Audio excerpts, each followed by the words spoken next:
Le RAPAC, Réseau des aires protégées d'Afrique centrale, est porteur d'une vision.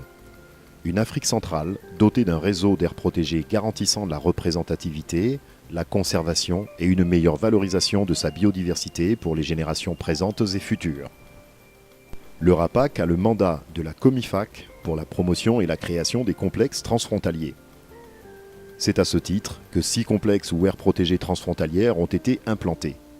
Ces expériences réalisées ou en cours constituent un catalogue d'actions dont les acteurs de la conservation vont pouvoir tirer des enseignements majeurs. Premier enseignement. Sur un plan technique, la création et la gestion des complexes transfrontaliers sont des ambitions réalistes comme en témoignent les premiers succès.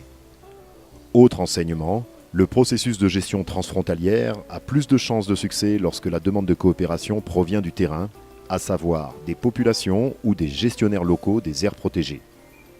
Troisième leçon, la mise en œuvre des accords de coopération va constituer une stimulation efficace en faveur de la création de nouveaux complexes transfrontaliers. L'inverse découragerait les nouvelles initiatives.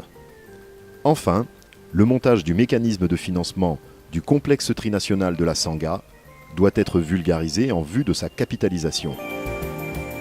Les défis de la gestion transfrontalière. Élaborer des outils de création et de gestion des complexes transfrontaliers. Assurer la continuité des services, malgré l'instabilité du personnel, maîtrisant les enjeux, fonctionnaires et experts des organismes d'appui. Développer un mécanisme de financement durable. Par ses actions de promotion des aires protégées transfrontalières, le RAPAC facilite la nomination de nouvelles aires protégées d'Afrique centrale comme site du patrimoine mondial de l'UNESCO.